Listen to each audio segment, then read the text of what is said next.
des amis. Un élu n'a pas d'amis. Et c'est une grosse erreur que tous les élus font parce qu'ils passent tout le temps de leur vie à vouloir s'accrocher à un ami, à vouloir s'accrocher à un copain, à vouloir s'accrocher à une femme, à vouloir s'accrocher à un homme. Pourtant, à un moment donné, chaque personne dans ta vie vient pour un moment précis, vient pour une mission précise et s'en va. La plupart du temps, l'univers et le créateur tout entier ne laissent pas que quelqu'un mette long auprès de toi parce que plus quelqu'un dure avec toi, plus la personne développe un sentiment de jalousie, de haine. Donc, souvent, le mieux est donc que chaque personne ayant accompli sa mission précise auprès de toi, fout le camp. C'est comme ça que ça se passe. Seules maintenant, celles qui durent sont exactement celles sur lesquelles vous avez une même lignée de mission de vie. Ce sont celles-là avec lesquelles vous pouvez terminer, mais elles sont très peu. Ces personnes-là sont très peu. Aucune personne ne peut aimer un élu réellement. Chaque personne qui se trouve autour de toi en tant qu'un élu sont entre guillemets des parasites. Chacun est là parce que tu fais quelque chose qui lui plaît.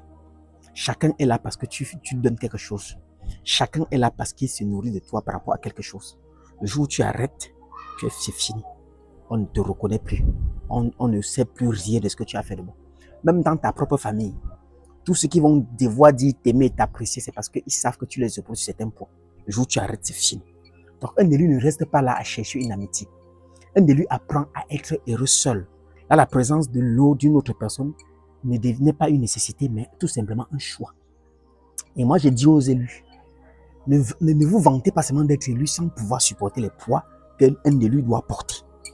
Sachez que l'élu à son tour n'est pas une personne qui est venue sur terre pour attendre qu'on l'aime. L'élu est venu sur terre accomplir une mission précise. L'élu n'attend aucune récompense de personne. Parce que si tu attends la récompense des hommes, tu seras déçu. Ta récompense est sur le plan métaphysique. Parce qu'un élu, réellement, tout ce qu'il fait, il le fait pour l'après, pour la vie d'après. Effectivement, tout ce que l'élu vient faire sur terre, c'est pour la vie d'après. Parce qu'un élu devient une divinité. Comprenez bien, un élu devient une divinité lorsqu'il n'est plus dans son monde.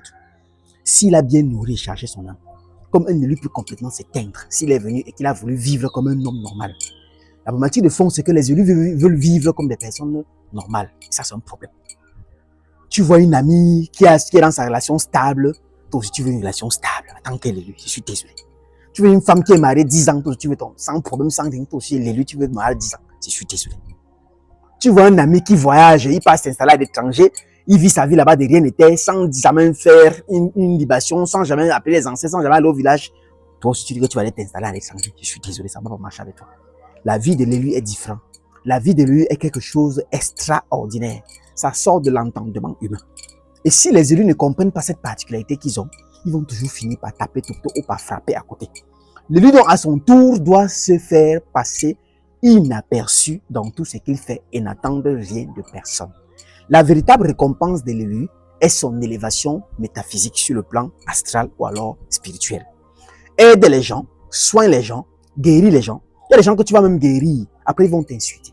Les gens viendront sur toi faire les aider, ils vont dire que tu les as même volés. Il y a les petites amies avec qui tu vas être, lorsque la relation va finir, ils vont dire que tu as volé leur énergie. Il y a les hommes avec qui tu vas être, ils vont finir, ils vont t'appeler sorcière. Dans ta propre famille, on va dire que c'est toi qui as volé la chance de tout le monde. Comme tu brilles là, comme ça là, c'est tout le monde que tu as volé leur chance pour briller. C'est ça la vie de l'élu. Tous ces mots qui sont déposés sur toi, c'est pour te rendre plus fort et non faible. L'élu ne pleure pas. Les larmes de l'élu ne doivent jamais couler parce que si les larmes de l'élu tombent, l'élu perd en énergie et l'élu fait du mal. Car quand l'élu pleure, la terre pleure, le ciel s'ouvre.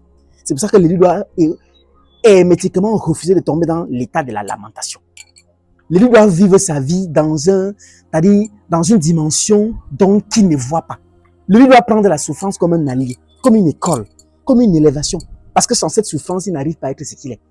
Ne soyez pas là pour dire je suis élu, je suis né pour briller. Chaque lumière porte une part d'ombre. Plus la lumière est grande, plus l'ombre est gigantesque. Vous devez donc comprendre ça. En tant qu'élu, votre mission devient la chose la plus importante que vous avez. Toute personne qui se rapproche de vous, que ce soit une femme, un homme, un ami, un membre de famille, un camarade, si cette personne n'est pas alignée à votre mission de vie, la personne ne restera pas. Tu ne peux pas être un élu. Tu sais, tu fais tout ce que l'élu doit faire et ta femme, ta conjointe fait autre chose. Ça ne marchera pas. Tu ne peux pas dire que non, voici mon ami en tant qu'un élu, mais la personne ne marche pas comme toi. Donc l'élu choisit sa campagne, l'élu choisit l'élu choisit, c'est-à-dire sa communauté, l'élu choisit sa femme, l'élu choisit son mari, si et seulement si ce dernier s'aligne à sa mission de vie. C'est-à-dire que lorsqu'une femme vient dans ta vie en tant qu'élu, elle embrasse ce que tu fais et elle commence à suivre ça, elle commence à faire ça, elle commence à vivre comme toi, elle commence à respecter ce que tu fais pour que la relation fonctionne. Lorsqu'un homme vient dans ta vie, l'homme commence à embrasser ce que tu fais et fait aussi. Mais aujourd'hui, on trouve des soi-disant élus qui sont mariés aux hommes qui ne croient même pas à la tradition, qui ne font rien du tout. Mais ils disent non, c'est mon mari. C'est pour ça que vous n'avez pas évolué.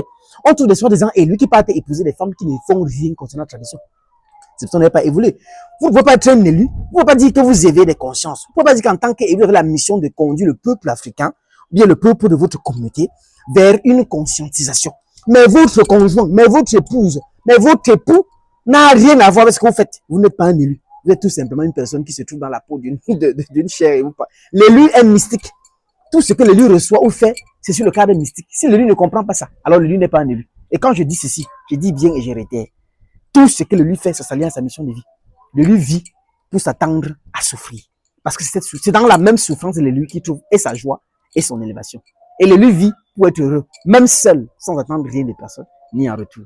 Le bien dit, allume ton cerveau. À très bientôt. Merci beaucoup.